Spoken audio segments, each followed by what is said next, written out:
Good morning, Abundant Life Church. This is Pastor Chris, and today we're going to continue our look at John chapter 7, verses 1 down through 39. Jesus is at the festival. A lot of people do not believe he's the Messiah. The religious leaders didn't believe he was the Messiah. About half the people in the crowds didn't believe he was the Messiah. They were very split on him. His own brothers didn't believe he was the Messiah. Why are all these people having such doubts about who Jesus is? What could explain their stubborn refusal to believe? Well, it might have been nice if Jesus had given them some evidence. Well, did he ever give them evidence? Not much. All he had ever really done was heal the crippled man, turn water into wine, fed 5,000 people, walked on water, and said he was the Messiah. Come on. There was lots of evidence. But despite all that, the people still refused to believe who Jesus really was.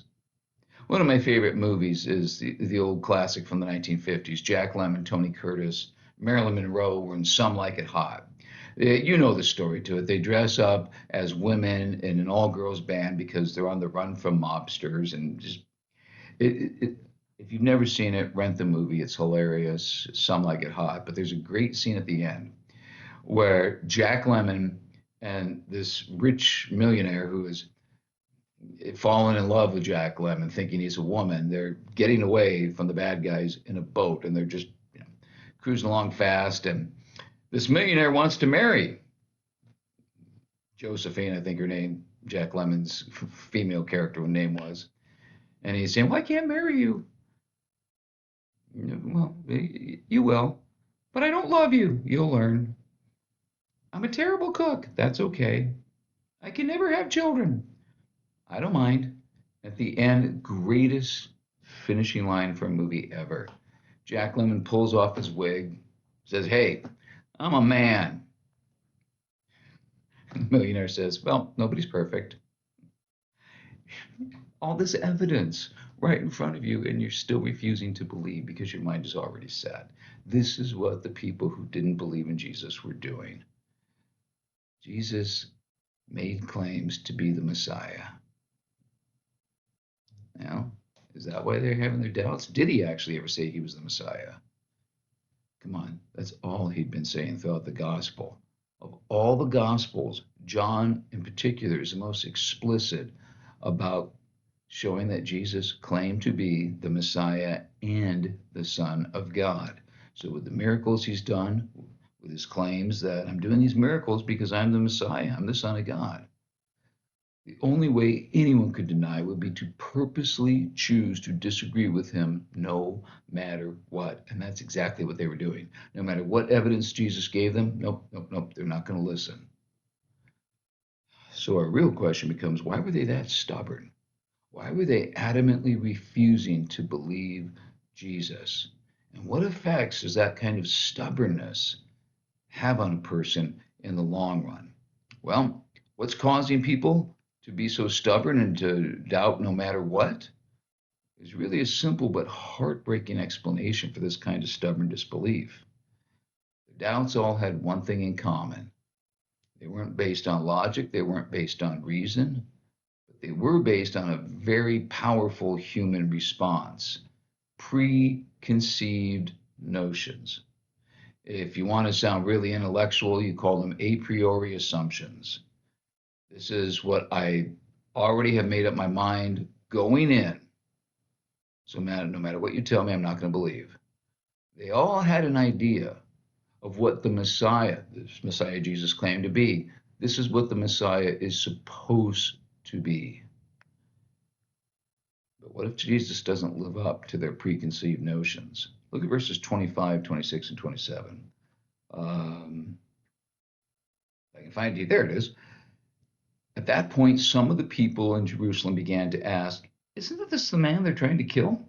Here he is speaking publicly, and they're not saying a word to him. Have the authorities really concluded that he's the Messiah? But we know where this man is from. When the Messiah comes, no one will know where he's from." We're going to have to take a pause right here because I think I have to sneeze. Oh, I hate that when you have to sneeze and you can't. Anyways, we know where this guy is from. And our history tells us that when the Messiah shows up, Nobody will know where he's from. Remember the old Clint Eastwood movies? Like High Plains Drifter and Hang 'em High and all that. Always played the man with no name. It made for a great aura. The man with nobody knew who this mysterious stranger was, where he came from. The man with no name. That's what the Messiah was going to be. Now, why do the people believe that? Where does it say that in scriptures? It doesn't. It doesn't. It was a tradition that the rabbis taught. They just taught that when the Messiah shows up, he'll be a mysterious figure. No one will know who he is. But that's not in scripture. Where'd they get that idea? Somebody had to make it up. Okay, so now we have this unscriptural tradition that we all kind of believe. And then Jesus shows up. He's from Galilee. We know him. We know his name. We know everything about him. He can't possibly be the Messiah because he doesn't fit with our preconceived notions. At that point, you have two choices. Maybe your preconceived notions are wrong, or Jesus isn't the Messiah. So what are you going to choose? You ever going to doubt your preconceived notions? You'd be surprised how few times people will do that. The leaders had their own problems with Jesus. Look at verse 14 and 15 now. I know we're skipping all over, but you'll be fine. Not until halfway through the festival did Jesus go up to the temple courts and begin to teach. The Jews there were amazed and asked, "How did this man get such learning without having been taught?" This was the problem the Jewish leaders had. He hasn't studied under any prominent rabbis. He's not educated like we are.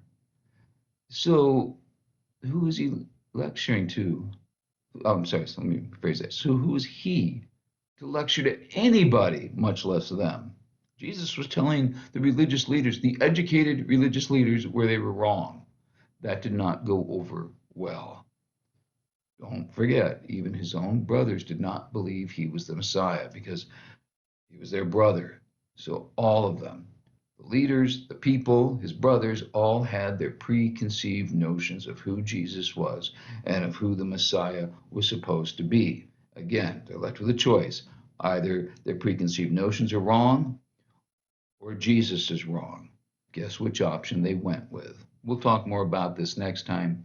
Till then, have a great day.